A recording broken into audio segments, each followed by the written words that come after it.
moyen de découvrir sa mission de vie. Les pratiques spirituelles, prière, visualisation, mudra, mantra, embodiment et l'introspection, seul dans le silence avec pleine oxygénation.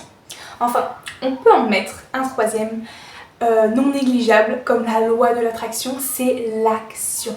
Ce que tu fais à 20%, l'univers fait les 80%, avec bien sûr toutes ces surprises. Et je précise que j'ai créé une playlist sur la mission de vie, avec déjà plusieurs vidéos présentes, dont certains exercices extrêmement puissants, que ce soit des visualisations, des prières, des demandes, et également une méditation pratique de 20 minutes. Alors aujourd'hui, nous allons nous concentrer sur le second point, l'introspection. Introspectus signifie vers soi. Et lorsque tu cherches ta mission de vie, tu dois incontestablement te retourner, te recentrer vers toi, ton toi profond, ton âme, ton message. Par conséquent, sans détailler davantage, tu vas pouvoir exercer l'un des premiers exercices du workbook sur l'introspection de mon ancien programme For Life, devenu la communauté alignée, en description. Tout d'abord, je t'invite à te mettre dans un espace où tu seras tranquille, propice à ce silence qui te permettra de mieux entendre les réponses qui émergent de ton choix profond. Puis ensuite, de réfléchir aux événements marquants de ta vie, qu'il s'agisse de réussites, d'épreuves ou de changements significatifs, de rencontres ou de livres marquants, quoi que ce soit. Je sais, il y a beaucoup et ce peu importe l'âge, mais en théorie, plus tu es âgé, plus il y en a. Cependant, je t'invite vraiment à faire cet exercice car il est essentiel et révélateur. Tu n'es pas forcément obligé de mettre tous les petits détails, mais du moins les choses qui viendront à toi le jour même, puis par la suite les jours suivants. Car au final, ton cerveau va continuer de travailler sur cet exercice et ceux qui émergeront seront les 10 essentiels pour découvrir et incarner ta mission de vie. Surtout, tu as tout le temps du monde pour exercer cette liste. Plus tu lâches prise, plus tu es dans la détente et également dans l'intention qu'il s'agit d'un exercice pour incarner ta mission de vie, plus tu auras les éléments rapidement ainsi que les résultats. Par la suite, je t'invite à les placer chronologiquement le long d'une ligne ou de manière qui est le plus visuellement apte pour toi. Tu peux utiliser différentes couleurs ou symboles pour représenter la nature de ces événements.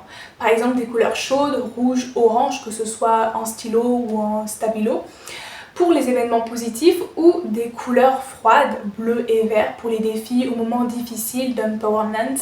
Enfin des couleurs neutres, gris ou noir, pour les événements significatifs mais émotionnellement neutres. À côté de chacun d'eux, tu vas pouvoir désormais noter sur 10 l'importance de celui-ci dans ta vie, que ce soit en termes d'impact, de changement, d'appréciation ou au contraire de non-appréciation. Par la suite, je t'invite à reprendre du coup les événements de la liste précédente et de noter à côté l'impact, les leçons, les insights que ces derniers ont eu pour toi, qui t'ont appris. Une fois ta frise et ton tableau complet, prends du recul et observe les motifs qui émergent. Y a-t-il des périodes de grande transformation suivies de stabilité, des cycles et leçons répétitifs qui pourraient t'offrir des aperçus sur tes comportements ou choix? Y a-t-il des loisirs, activités répétitifs qui t'apprennent justement sur ta zone de plaisir, ta zone d'amour? Et enfin, réfléchis notamment à la manière dont ces motifs influencent ce que tu valorises le plus aujourd'hui. Car les valeurs sont tes balises qui te guident vers ta mission d'âme. Enfin, ce que je souhaite te dire, c'est que tu vis déjà actuellement ta mission d'âme. Ça fait exactement partie du process, ce que tu vis actuellement et précédemment. Car il s'agit de la préparation avant l'incarnation consciente de ta mission de vie. Alors continue d'être et de faire ce que tu fais. Continue d'être dans la recherche, dans l'expérimentation. C'est en montrant que tu es intéressé que tu vas recevoir. Et surtout, sois pleinement ouvert à recevoir tout type de signes. Parfois ça peut être des rencontres, parfois des synchronicités, un livre, une chanson, enfin toutes les possibilités infinies. Il faut juste se mettre dans un état d'enfant intérieur, là où notre âme est, pour laisser place et apercevoir ces signes. Par ailleurs, je tiens à dire que c'est un exercice qui est également excellent pour booster l'estime de soi.